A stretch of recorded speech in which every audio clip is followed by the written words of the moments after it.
બેન હેરાન થવું પડ્યું દવાખાનામાં, મુદ્દો એ છે. અને હું લડીશ તો ખરો જ તે, જ્યાં સુધી ડૉક્ટર કબૂલ છે નહીં ને કે મારી ભૂલ છે ત્યાં સુધી મારી કોઈ ગુજરાત મને કદાચ સાથ ન આપે તો મારી સંપત્તિ વેચી નહીં, પણ એક વાર તો કહેવાય તો ખરો જ તે, કહેવું તો પડશે જ. સિવિલમાંથી હું સરકારનો વિરોધ નથી, હું વિરોધી છું ડૉક્ટરનો.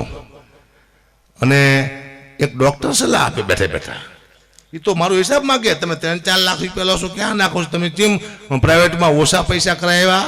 કીધું મારી બેનના પૈસા મારે ન આપવાને, કોક આપતું હોય એ મને ખબર છે. પરા પીપળિયાના હાયર સમાજે બધો ખર્ચો ઉપાડ્યો છે. મેં તો ખાલી એમ કીધું ડૉક્ટરને કે ઓછા પૈસા કરો, મારી ફરજમાં આવે એ છે. ડૉક્ટર મારી પાસે મામા એ કે 3-4 લાખ રૂપિયા લો છો. હવે મેં તમને કોઈ દી પૂછ્યું ડૉક્ટર સાહેબ તમારો કેટલો પગાર છે? એમ સાહ કરીને છે ડૉક્ટર. મેં તમને પૂછ્યું એક અરીંજના કેટલા પૈસા લો છો? કોરોનામાં તમે કેટલાનું કરી નાખ્યું મેં તમને પૂછ્યું? મેં તો કોરોનામાં મારા બેંક બેલેન્સ ખાલી કર્યા તમારા બાપ.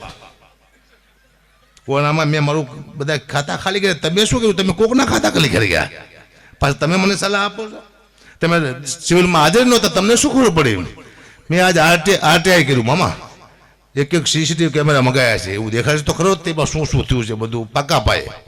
ડૉક્ટરને હું નહીં ચલાવેલું, કારણ કે નાના માણસો જે રાડું પાડતા તે મેં જોયું છે. મારી બેન તો હું પ્રાઇવેટમાં મારી પાસે 5 રૂપિયા હતા લઈ ગયો. નાના માણસો શું મુદ્દો મેં નાના માણસો માટે ઉપાડ્યો તો મારી માટે નથી ઉપાડ્યો. ને આવી સલાહ આપવા કોઈ આવતાય નહીં. કડવો અનુભવ ત્યાં હક્કા ભાને કડવો અનુભવ થયો છે. તમે કહેતા હતા મોદીને મત દો, મોદીને મત દો. ભાઈ મારે સરકારે કે લેવા દેવા નથી, તમે આવી વાતો કરશો નહીં, રાજકીય મુદ્દા ઉપાડશો નહીં. મારો મુદ્દો છે ડૉક્ટરનો. અને એકે દાખલો મારો સેજ નહીં, એકાદો વિડીયો લઈ આપો.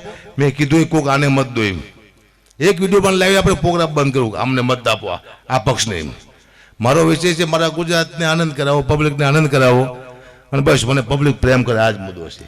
હું ઠેઠ જ્યાં સુધી નહીં આવે ને આનો દવાખાનાનો નિર્ણય કે અમારી ભૂલ છે, ત્યાં એક બેન કહેતા હતા, બેન ડૉક્ટર છે મેં નહીં આના એ તો એમ કહેતા હતા કે 1 વાગે તો હકાબા વહી ગયા, રિપોર્ટ બીપોર્ટ બધું થઈ ગયું, સિટી સ્કેન.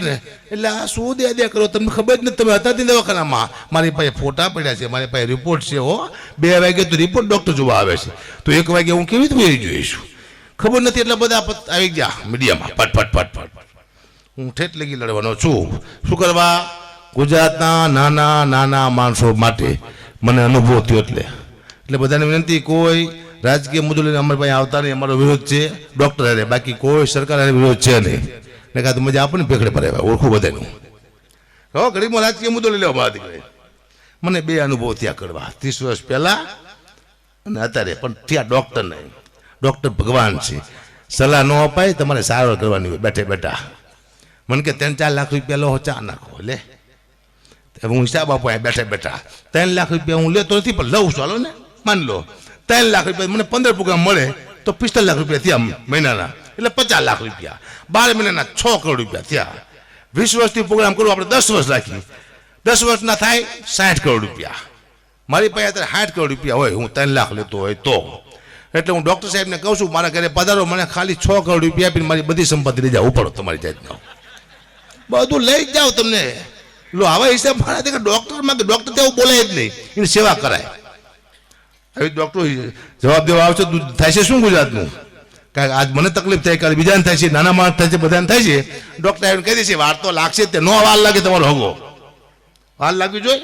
8:30 હું હોસ્પિટલમાં ગયો, હો મામા 8:30 વાગે સિવિલમાં, અને 2 વાગે હું બહાર નીકળ્યો. ઇમરજન્સી માથામાં એમ જ થઈ ગયું હતું. હવે કેટલી કલાક થઈ, આટલી વાર માણા રહે ને હોસ્પિટલમાં મરી જાય. પછી અમને સલાહ દેવામાં આ દીકરા કોઈ ખબરદાર સલાહ દેવા આવ્યો છો, સલાહ જોતી જ નહીં. આનંદ કરો, બાકી કશું છે ને. હું આનંદ કરવા માટે આવ્યો આ દુનિયામાં, કઈ છે. અને આ સમૂહ લગ્ન છે, હું જો વરઘોડિયાને જોઉં તો હું રાજી થઉં. હો, કારણ કે એક દિવસ મેં લગ્ન કર્યા હતા અને હું આટલો જ ખુશ હતો. મને એમ હતું હું શું કરી લઈશ, કંઈ ન કરી કોઈ ડાયરા કરું છું, પછી કંઈ થતું જ નથી. આ તો વાતું છે. લગ્ન કર્યા પછી કંઈ થતું એવો કોઈ દાખલા છે નહીં કે કોઈ કંઈક કરીને દેખાડી દીધું, કાંઈ નહીં. કોઈ જાઓ જતી કશું થતું નથી. જાય છે તરફ દુઃખની વાત છે, પણ કરવી પડશે જીવનમાં. આ જો દીકરો 10 વર્ષે આવ્યો તો મારો દીકરો, હું ખુશ થઈ ગયો હતો. તું જતો નહીં લા? હા, પૂછી લેવાનું. હા પડે વાત. 10 વર્ષે આવ્યો મારો દીકરો, હું ખુશ થઈ ગયો. ને હું મારા દીકરાને જોવા માટે ગયો દવાખાને, તો નર્સ મારા દીકરાને હાથમાં લઈને ઊભેલી. મેં તું બેન બતાવો, મારો દીકરો બતાવો. મને કે બાપુ 1000 રૂપિયા આપો તો બતાવું કે કીધી બેન એક કામ કર, તું મને 500 રૂપિયા આપે, દીકરો તું રાખ કે મારે શું કરવું? લાય મારો છોકરો. મને કે બાપુ હું ખુશી ના માગું છું, હું તારો બાપ કોકને ઉશીના લઈને આવ્યો છું. દઈ દીધો, તરત દઈ દીધો. પછીની રાશિ આવી કુંભ. ગ અને સ માથે નામ પાડવું આવ્યું. મેં કીધું ગ માથે ગબરજી પાડવું. મારા મામા કે ના પાડતો ગબરજી બેટા. મેં કીધું કેમ? એ કે મોટો થઈને તને એમ કહે છે કે તેરા ક્યાં હોગા કાલિયા તો, અને આપણે લાગી છે ક્યાંય તે બાજુ દુઃખની વાત છે. હું મારા પોતાની જાતમાંથી હસું છું, એનો મને આનંદ છે. એટલે ડૉક્ટરને લાલ લીલા પડદાવાળા જે ઉભા બોલતા હતા ને, બેની વિનંતી કે તમારી પોતાની જાતમાંથી એકવાર હસીને બતાવો. તમારે સામે આવીને બેહો ને એટલું તમારું લેવલ નથી. મારે તમે વાત કરી શકો, સલાહ આપે મારા દીકરા. મને મગજમાં કરી જોયા, હું ડૉક્ટરને તો નહીં જ છોડું. મારું મૃત્યુ થઈ જાય ભલે થઈ જાય, કબૂલ આવીશ તો ખરો જ તે. કબૂલો કે મારી ભૂલ છે, મુદ્દો આ છે. સપોર્ટ કરજો હો ભાઈ, નહીં કરો રાડું પડે વાત, પબ્લિક ખબર પડે કે ગુજરાત જાગૃત છે. સિવિલવાળા ડૉક્ટરને મારે કહેવાનું છે કે તારે કબૂલવાનું છે, બસ એટલું જ. મને કે હેઠો બે જાય લે બાજુ ડૉક્ટર ને હું લાગ્યો કે શું કે પીધેલો લાગે, આમ લાગ્યો બાવા જો હાલ હાલ હાલ બે જાય કે. મેં કીધું બધું હું ગઢવી છું, કલાકાર છું, હું એક ન્યૂઝ છું. હું એકવાર એમ બોલીશ કે આ દવાખાનામાં આવી તકલીફ છે તો 40 લાખ માણસો આમ પડશે અવારમાં. એનું મેં કીધું માયનો જ નહીં. હવે શું, હવે પસ્તાય હો કે હજુ ખોટું થઈ ગયું છે. કડવા અનુભવ થયા. હવે હું ખાંડ હારે રાખીશ, પણ તમે કોઈ જેલ લઈને ન ફરશો, અમે ખાંડ લઈને ફરજો ભાઈ. બેન હેરાન થવું પડ્યું દવાખાનામાં, મુદ્દો એ છે. અને હું લડીશ તો ખરો જ તે, જ્યાં સુધી ડૉક્ટર કબૂલ છે નહીં ને કે મારી ભૂલ છે, ત્યાં સુધી મારી કોઈ તો ગુજરાત મને કદાચ સાથ ન આપે તો મારી સંપત્તિ વેચી નહીં, પણ એક વાર તો કહેવાય તો ખરો જ. કહેવું તો પડશે જ. સિવિલમાંથી હું સરકારનો વિરોધ નથી, હું વિરોધી છું ડૉક્ટરનો. અને એક ડૉક્ટર સલાહ આપે બેઠા બેઠા, એ તો મારો હિસાબ માગે. તમે 3-4 લાખ રૂપિયા લો છો, ક્યાં નાખો છો તમે? કેમ પ્રાઇવેટમાં ઓછા પૈસા કરાવ્યા? કીધું મારી બેનના પૈસા મારે ન આપવાને, કોક આપતું હોય એ મને ખબર છે. પરા પીપળિયાના હાયર સમાજે બધો ખર્ચો ઉપાડ્યો છે. મેં તો ખાલી એમ કીધું ડૉક્ટરને કે ઓછા પૈસા કરો, મારી ફરજમાં આવે એ છે. ડૉક્ટર મારી પાસે મામા એ કે 3-4 લાખ રૂપિયા લો છો. હવે મેં તમને કોઈ દી પૂછ્યું ડૉક્ટર સાહેબ તમારો કેટલો પગાર છે? એમ સાહ કરીને છે ડૉક્ટર. મેં તમને પૂછ્યું એ કરીને કેટલા પૈસા લો છો? કોરોનામાં તમે કેટલાનું કરી નાખ્યું મેં તમને પૂછ્યું? મેં તો કોરોનામાં મારા બેંક બેલેન્સ ખાલી કર્યા તમારા બાપ. કોરોનામાં મેં મારું બધા ખાતા ખાલી કર્યા. તમે શું કર્યું? તમે કોકના ખાતા ખાલી કરી ગયા. પાછું તમે મને સલાહ આપો છો. તમે સિવિલમાં હાજર નહોતા, તમને શું ખબર પડે? મેં આજ આરટીઆઈ કર્યું મામા. એક સીસીટીવી કેમેરા મગાવ્યા છે, એવું દેખાય છે તો ખરો જ તે શું શું થયું છે બધું પાકા પાયે. ડૉક્ટરને હું નહીં ચલાવેલું, કારણ કે નાના માણસો જે રાડું પાડતા તે મેં જોયું છે. મારી બેન તો હું પ્રાઇવેટમાં મારી પાસે 5 રૂપિયા હતા લઈ ગયો. નાના માણસો શું મુદ્દો મેં નાના માણસો માટે ઉપાડ્યો તો મારી માટે નથી ઉપાડ્યો. ના એવી સલાહ આપવા કોઈ આવતાય નહીં. કડવા અનુભવ થયા, નક્કા ભાને કડવો અનુભવ થયો છે. તમે કહેતા હતા મોદીને મત દો, મોદીને મત દો.